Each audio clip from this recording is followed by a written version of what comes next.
एक ऐसा आदमी जो अपना मुंह फाड़कर बहुत बड़ा कर लेता है और इंसानों और परियों के बीच की एक अनोखी कहानी है ये मूवी। तो मूवी की स्टार्टिंग में हम लोग देखते हैं एक घर पर जहाँ पे बहुत सारी पुलिस और रिपोर्टर्स इकट्ठा हो रखे हैं। दरअसल इस घर में पुलिस को बहुत सारी कीमती चीजें मिली हैं। पुलिस को ऐसा लगता है कि इस घर के मालिक आर्मिटिस ने ही इस सभी चीजों को चुराया है, लेकिन आर्मिटिस है कहाँ और आखिर उसने इतनी कीमती चीजें चुराई कहाँ से। पुलिस के सामने ऐसे कई सारे सवाल थे। हालांकि पुलिस को आर्मिटिस तो मिलता नहीं, लेकिन पुलिस को उस घर से एक मोटा सा अजीब सा आदमी मिलता है। पुलिस उस आदमी को गिरफ्तार कर लेती है और पूछताछ के लिए उसे अपने यूनिट पर लेके जाती है। यहाँ पुलिस उस आदमी से पूछती है कि तुम उस घर पे क्या कर रहे थे और क्या तुम आर्मिटिस को जानते हो। वो आदमी कहता है कि इसके बारे में मैं कुछ नहीं जानता, बस मैं इतना जानता हूँ कि मेरे मालिक ने एक पावरफुल एक्युलोस चुराया था, जिसके जरिए वो ये साबित करना चाहते थे कि दुनिया में जादू और परियां जैसी चीजें भी होती हैं। पुलिस को कुछ समझ नहीं आ रहा था। इसके बाद वो आदमी पुलिस को छोटे आर्मिटिस की कहानी बताता है। वो कहता है कि 3 दिन पहले की बात है। आर्मिटिस जो कि एक छोटा सा 12 साल का बहुत ही तेज दिमाग का बच्चा है, हालांकि बहुत बदतमीज भी था और इसी वजह से उसकी बहुत लड़ाइयां होती थी स्कूल में।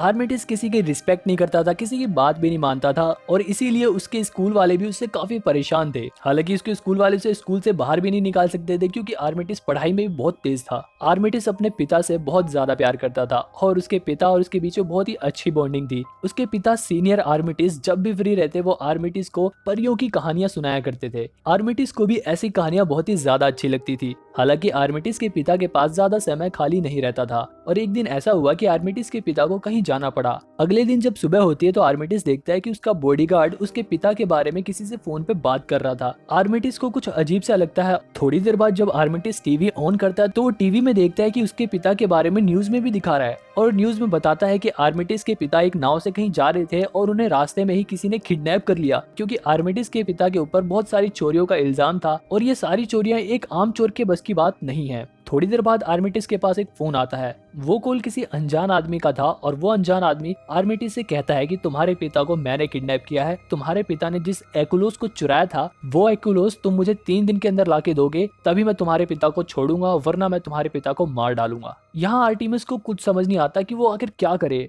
वो अपने बॉडीगार्ड के पास जाता है और उसे सारी बात बताता है। इसके बाद उसका बॉडीगार्ड आर्मिटिस को उसके पिता की एक सीक्रेट लैब में लेके जाता है और आर्मिटिस से कहता है कि शायद तुम्हें यहाँ पर कुछ मिल जाए। इस बॉडीगार्ड का नाम है डोम और ये आर्मिटिस से बताता है कि यहाँ पर तुम्हारे पिता और उनके पूर्वज परियों के बारे में रिसर्च करते थे। इसके बाद आर्मिटिस को यकीन हो जाता है कि पुराने समय में फेरीज होया करती थी, लेकिन इंसानों के साथ लड़ाई होने की वजह से फेरीज खत्म हो गई। लेकिन अभी भी आर्मिटिस को ये नहीं पता चला कि आखिर एक्युलोस है क्या और ये मिलेगा कहाँ पर। इसके बाद डोम आर्मिटिस से कहता है कि शायद तुम्हारे पिता ने इसके बारे में अपनी डायरी में लिखा हो, लेकिन मुझे ये नहीं पता कि वो डायरी है कहाँ। इसके बाद आर्मिटिस वहाँ की सारी जगह छान लेता है और आखिरकार उसे वो डायरी मिल जाती है। आर्मिटिस जब उस बुक को खोल के पढ़ता है तो उसमें साफ साफ एक्युलोस के बारे में लिखा था। इसके अलावा उस बुक में ये भी लिखा था कि अब हमें यकीन करना पड़ेगा, यानी कि टाइम टू बिलीव। शायद आर्मिटिस के पिता ये परियों के बारे में कहना चाहते थे। अब सीन चेंज हो जाता है और अब हम लोग देखते हैं एक ऐसी दुनिया जहाँ पर बहुत सारी फेरीज रहती हैं। यहाँ पर बहुत सारी फेरीज रहती हैं और इनकी एक अलग ही दुनिया बसी हुई है और यहाँ की टेक्नोलॉजी भी काफी ज्यादा एडवांस है। यहाँ पर हम लोग देखते हैं एक लड़की को जिसका नाम है होली शॉर्ट।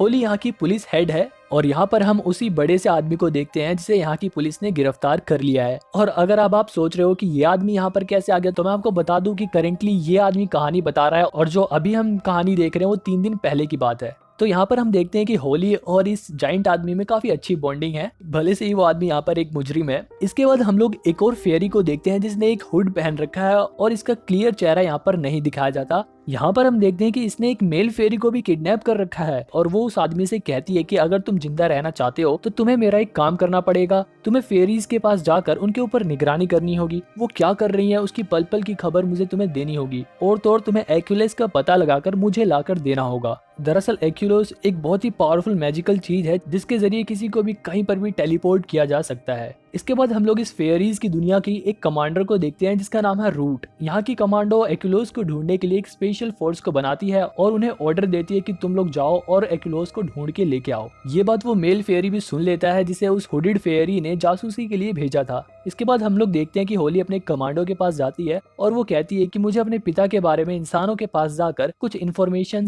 कलेक्ट करनी है, लेकिन वो कमांडो होली को मना कर देती है। दूसरी तरफ हम लोग आर्मिटिस को और उसके बॉडीगार्ड को देखते हैं जो ये पता करने की कोशिश कर रहे थे कि आखिर एक्युलोस उन्हें मिलेगा कहाँ से। इसके बाद डोम अपनी बेटी को भी आर्मिटिस की हेल्प के लिए उसी जगह पर ले आता है। इसके बाद आर्मिटिस बॉडीगार्ड की बेटी के साथ बातों ही बातों में ये बताता है कि उसके पिता ने उसे एक ऐसी जगह बताई थी जहाँ पर कभी ना कोई फेयरी जरूर आएगी, तो क्यों ना हम उस जगह को ढूंढे, शायद हमें वहाँ पर कुछ मिले। इसके बाद हम लोग फिर से फेयरीज की दुनिया को देखते हैं, जहाँ पर फेयरीज का एक टेक्निकल एडवाइजर रहता है जो एक आधा इंसान और आधा घोड़ा है। ये टेक्निकल एडवाइजर कमांडो को बताता है कि एक खतरनाक क्रिएचर हमारे सरफेस तक पहुंचने वाला है, इसलिए कमांडर इन्वेस्टिगेशन के लिए होली को इंसानों के पास जाने की इजाजत दे देती है। यहाँ पर वो जासूस फेयरी आता है और कमांडर से कहता है कि इसके पिता ने ही एक्यूलोस को चुराया था और उसकी वजह से वो मर भी गया, और तब भी तुम इस लड़की के ऊपर विश्वास कर रही हो। लेकिन कमांडर को उसकी बात से कोई फर्क नहीं पड़ता। इसके बाद होली इंसानों की दुनिया में आ जाती है और यहाँ पर हम लोग देखते हैं कि यहाँ पर कोई एक शादी का माहौल हो रखा है और लोग यहाँ पर जश्न मना रहे हैं। लेकिन जब भी वहाँ पर एक बड़ा सा खतरनाक दानव आ जाता है जो साइज में काफी ज्यादा बड़ा था,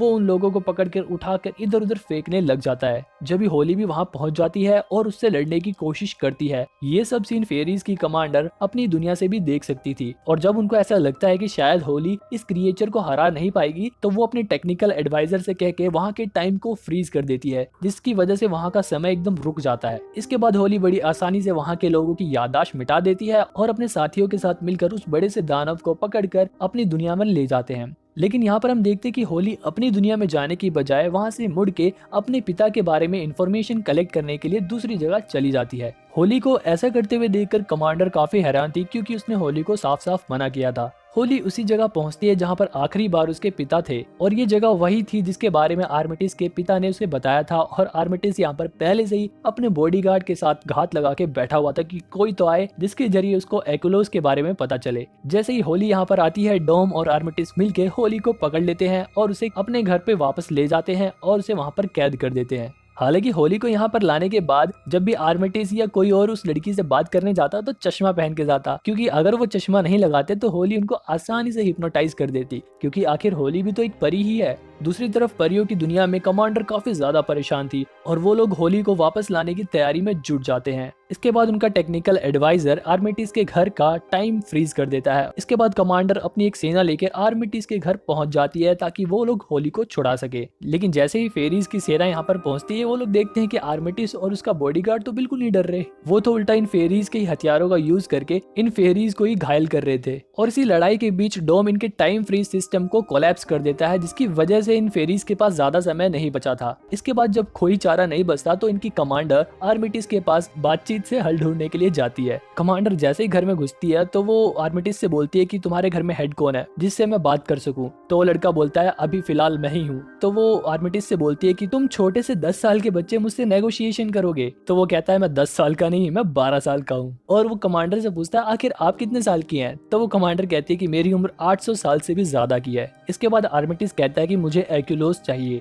लेकिन कमांडर कहती है कि एक्युलोस तो हमारे पास भी नहीं है। आर्मिटिस कहता है कि मुझे नहीं पता तुम मुझे एक्युलोस कैसे लाके दोगे, लेकिन अगर तुमने मुझे एक्युलोस लाके नहीं दिया तो मैं तुम्हारी आइडेंटिटी पूरी दुनिया को रिवील कर दूंगा। मैं पूरी दुनिया को बता दूंगा कि परियां भी होती हैं। इसके बाद फेरीज की कमांडर अपनी दुनिया में वापस आ जाती है और वो उसी बड़े से आदमी को बुलाते हैं, क्योंकि ये चोरी में बहुत ही ज्यादा माहिर था। ये आदमी कमांडर से कहता है मैं तुम्हारा काम तो कर दूंगा, लेकिन इसके बदले तुम्हें मेरी सजा कम करनी पड़ेगी। कमांडर के पास और कोई चारा भी नहीं था, वो उसकी शर्त मान लेती है। इसके बाद उस आदमी को इंसानों की दुनिया में टेलीपोर्ट कर दिया जाता है। यहाँ पर वो आदमी पहुंचता है और अपना मुंह बहुत अजीब तरीके से फाड़ के बड़ा कर लेता है और जमीन के अंदर घुस के उस घर में पहुंच जाता है। हालांकि जब वो आदमी उस घर में पहुंचता है तो आर्मिटिस को और उसके बॉडीगार्ड को पता तो चल जाता है कि यहाँ पर कोई और है, लेकिन वो लोग उस आदमी को रोकते नहीं। थोड़ी देर बाद हम लोग देखते हैं कि उस चोर को एक तिजोरी का पता लगता है और वो उस तिजोरी को खोल रहा होता है। वहीं आर्मिटिस होली के पास जाता है और वो होली से कहता है कि क्या तुम मेरी एक्युलोस ढूंढने में मदद करोगी। आर्मिटिस होली को बताता है कि मेरे पिता को किसी ने किडनैप कर लिया है और उन्हें छुड़ाने के लिए मुझे एक्युलोस चाहिए। होली आर्मिटिस से कहती है कि एक्युलोस की वजह से मेरे पिता की भी जान चली गई, इसलिए तुम एक्युलोस को पाने का रिस्क मत लो। लेकिन आर्मिटिस कहता है कि मुझे डराने की कोशिश मत करो, क्योंकि मैं सब जानता हूँ। तुम्हारे पिता ने किसी को धोखा नहीं दिया। तुम्हारे पिता तो फेरीज को और इंसानों को मिलाना चाहते थे।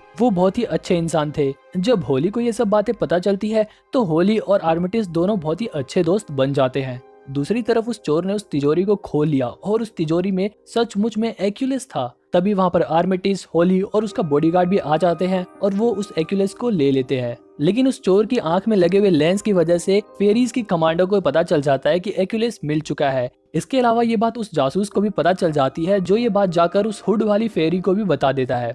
इसके बाद वो बुरी फेरी अपने जासूस से कहती है कि तुम जाकर वहाँ की कमांड अपने हाथों में ले लो और मुझे एक्यूलेस ला के दो। इसके बाद वो जासूस ऐसा ही करता है और वो अपने साथियों के साथ मिलकर फेरीज के कमांडर को कैद कर लेता है। और इतना ही नहीं, ये जासूस उस बड़े से दानव को जिसको होली ने पकड़ा था उसे भी यहाँ पर मंगवा लेता है ताकि वो उसके जरिए इनसे एक्यूलेस ले सके। अब आर्मिटिस, होली और बॉडीगार्ड और वो चोर, ये चारों एक साथ मिलके इन सबसे लड़ते हैं और उस बड़े से दानव का भी सामना करते हैं। इन लोगों की उस दानव के साथ बहुत ही ज्यादा खतरनाक लड़ाई होती है। ये दानव इनसे एक्यूलेस छीन ना पाए इसलिए ये चोर अपना मुंह फाड़ के एक्यूलेस को खा लेता है। वहीं दूसरी तरफ होली और आर्मिटिस मिलके इस बड़े से दानव का सामना कर रहे थे और इनके बीच में बड़ी ही खतरनाक फाइट चल रही थी कि जब भी वो दानव एक झूमर लेके आर्मिटिस के ऊपर गिरने ही वाला था कि जब भी उसका बॉडीगार्ड किसी तरह आर्मिटिस को तो धक्का दे देता है, लेकिन वो दानव बॉडीगार्ड के ऊपर गिर जाता है जिसकी वजह से उसका बॉडीगार्ड बहुत ही बुरी तरह से घायल हो जाता है। इसके बाद होली अपने जादू की मदद से उस बॉडीगार्ड को जिंदा कर देती है। जैसा कि मैंने आपको बताया था कि टाइम फ्रीज सिस्टम पहले ही खराब हो चुका था और अब इन परियों के पास बहुत ही कम टाइम बचा था अपनी दुनिया में वापस लौटने के लिए। सारी फेरीज जल्दी जल्दी अपनी दुनिया में जाने का रास्ता ढूंढ रही होती है, लेकिन होली अपनी दुनिया में वापस नहीं जाती और वो एक्यूलेस को लेकर आर्मिटिस के पास जाती है।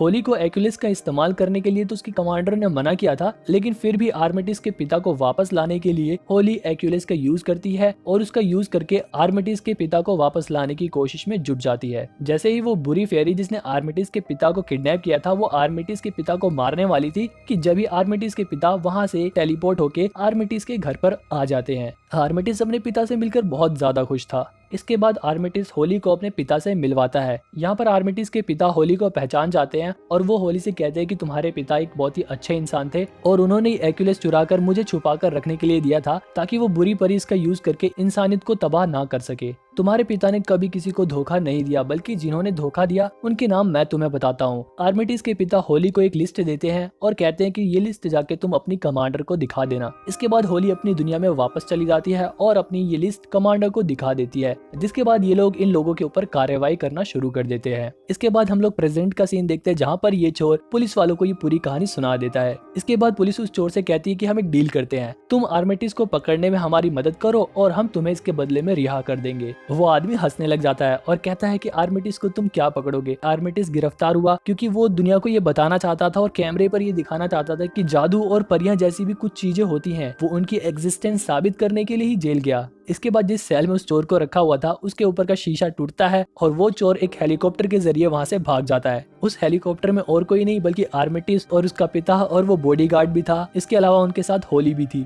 और अब यहाँ से ये लोग अपने एक दूसरे मिशन के लिए जा रहे हैं। तो यहीं पे ये मूवी एंड होती है। थोड़ी सी कंफ्यूजिंग थी, लेकिन इसके आगे की कहानी, इसके जब सेकंड पार्ट आएगा तो उसमें देखेंगे तब ये पूरी कहानी कंप्लीट होगी। तो अभी के लिए चैनल को सब्सक्राइब कर लो और ये वाली वीडियो देखो।